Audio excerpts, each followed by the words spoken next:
Olá, meus irmãos. A lição de hoje é a lição de número 12. A lição que vamos estudar nesse quarto domingo, né?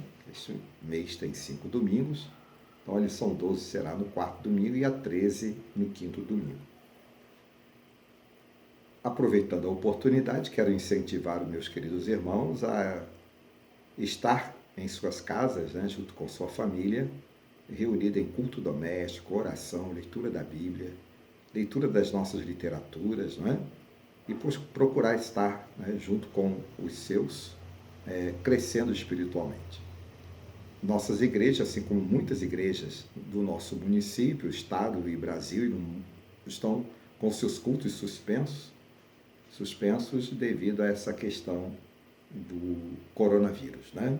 Mas é uma oportunidade que a gente tem de, estando em casa, cultuar ao Senhor em família.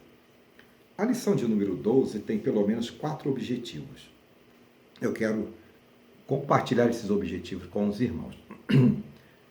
O primeiro objetivo é compreender que um dos mistérios dos atos de Deus é que as mesmas coisas sucedem a justos e injustos. Interessante isso, né?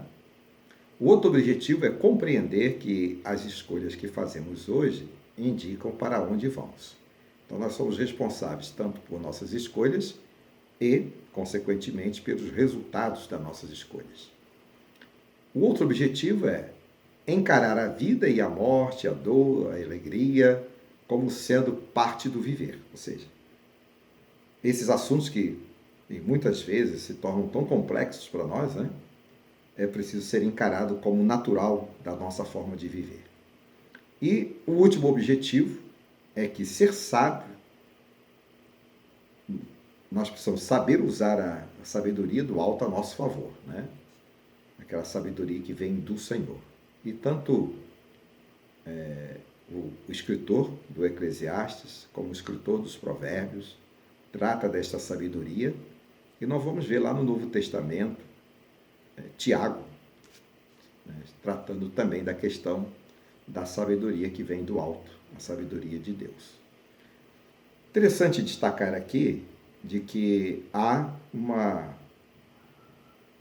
um descompasso entre alguns comentários bíblicos, alguns estudiosos, né, da Bíblia, em relação à autoria, né? Mas é comum aceitar que também Salomão tenha sido o autor do livro dos Eclesiastes. O livro de Eclesiastes também é chamado livro do pregador. Mas vamos voltar aqui à nossa lição, né? E vamos ver qual é o texto áureo, o texto de ouro da nossa lição. Está em Eclesiastes 9:2. Está escrito assim: tudo acontece igualmente a todos, ao justo e ao injusto, no bem e o mal, o bem e o mal, ao puro e ao impuro, ao que oferece sacrifícios e ao que não os oferece, ao bom e ao pecador, ao que faz juramentos e ao que não faz. Então, é interessante observar nesse texto áureo, né, que as coisas acontecem tanto para o justo como para os injustos, ou seja, tanto para com os salvos e os que também não são salvos. Mas quando eu entendo que o escritor quer dizer aqui que são as coisas naturais, né? Mas as coisas espirituais, elas acontecem na direção de abençoar o servo do Senhor. As mesmas coisas sucedem aos justos e aos injustos. Para nós, é sempre difícil entender que todos partilhamos, né, o mesmo caminho, o resultado está com Deus. Só Ele sabe qual é o nosso futuro. Porém, uma coisa é certa: as escolhas que fazemos hoje indicam para onde vamos. Então, a questão da nossa escolha. Tanto o justo como o injusto fazem escolhas. E, naturalmente, eles vão de arcar com os frutos, os resultados, né, dessas escolhas. O lugar do sofrimento na vida humana. Eclesiastes 7, versículo de número 8. Pode ser que você conheça algum exemplo do cotidiano, né? Das situações que cada um possa estar passando no seu sofrimento. Imagino neste tempo, né? Quanto sofrimento em decorrência desse vírus, né, que está assolando aí a humanidade toda. Então, são sofrimentos que acontecem neste tempo, mas que a cada época acontecem outros tipos de sofrimentos. Então, de que maneira a gente encara o sofrimento? Né? E nós, enquanto crentes em Cristo Jesus, de que forma nós encaramos o sofrimento? Imagino que a carga emocional, todas essas coisas que acontecem precisam ser muito bem cuidadas por nós. Né? Veja o que diz o verso 16 do capítulo 7. Outros trazem para si sofrimentos quando desejam ser demasiadamente justos e sábios. Ou seja, tudo precisa ser dentro de um controle, né? Dentro de um equilíbrio, melhor dizendo. Colocam uma carga emocional sobre si para além do que podem carregar. Então, tenhamos cuidado com isto, né? É um sábio conselho do escritor dos Eclesiastes, que a gente possa carregar a carga que suportamos. Eu imagino que esta é a conclusão que temos aqui deste verso. Devemos olhar o sofrimento e as perdas e as dores e a morte de frente e aprender com estas circunstâncias a viver da melhor forma possível, né, o nosso presente. Então, o autor quer trazer esta lição para nós com base neste texto de capítulo 7. Capítulo 9, os mistérios da vontade de Deus. Há coisas que a gente parece não entender, né? Mas é Deus que faz. Não temos como entender os mistérios da vontade de Deus para o nosso viver. Mas temos que aceitar. A questão é, o que Deus está fazendo, Ele faz o melhor em nosso favor, ou a favor dos seus servos. Então, a questão é escolher caminhar com o Senhor.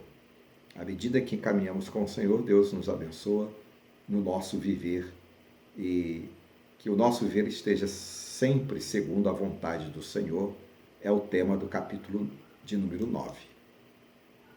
Nós somos convidados a viver a experiência de forma saudável no nosso dia a dia, que seja ela vivida com sabedoria, valorizando bons relacionamentos, utilizando bem os nossos tempos de convivência uns com os outros e, acima de tudo, com Deus. Talvez você possa narrar alguma experiência saudável, né, que tenha vivido. Narra para o irmão que está do seu lado, né, para o seu filho, para a sua esposa, uma experiência interessante que você tenha vivido. Né? Então, essa experiência que você viveu, ou tenha vivido, ou esteja vivendo, deve ser para o seu crescimento espiritual. Nem sempre aquilo que para nós é o melhor, né, significa que ser bem-sucedido. Porque o melhor precisa estar, de alguma forma, centrado na vontade de Deus. Como crente que somos, né, sabemos que não dependemos de sorte, nem de azar. Mas nosso viver precisa ser um viver de confiança ou de crença nas providências do Senhor. É possível também que você possa compartilhar exemplos de pessoas, né, que, apesar de não terem qualificações, foram bem-sucedidas. Então, o ser bem-sucedido está muito mais afeto para você, crente, para mim, servo do Senhor, para todos nós, crentes em Cristo, está muito mais afeto àquilo que a gente compartilha com o Senhor. Capítulo de número 10. O capítulo de número 10, né, a pessoa sábia falará coisas que edificam, ou seja, que fortalecem e que dão bom ânimo. Olha que coisa interessante, não é? Como temos usado as nossas palavras? Temos estudado Tiago, né, pastor Jorge, em algumas quartas-feiras, em algumas das suas pregações, ele tem feito alusão aos estudos de Tiago, e principalmente Tiago 3. E Tiago 3 traz para nós a questão da nossa fala, né? De como temos conversado uns com os outros, de que maneira a gente usa a nossa fala. É o que o escritor dos Eclesiastes nos traz a refletir no capítulo 10, né? De que maneira nós estamos usando a nossa fala. O que falamos fortalece, dá ânimo, então essas coisas precisam ser raciocinada por nós, né?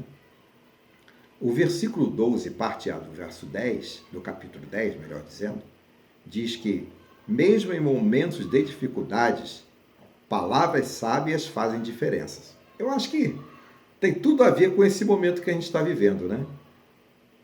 As nossas palavras, diante de todo esse momento que a gente está vivendo, precisam ser palavras sábias, né?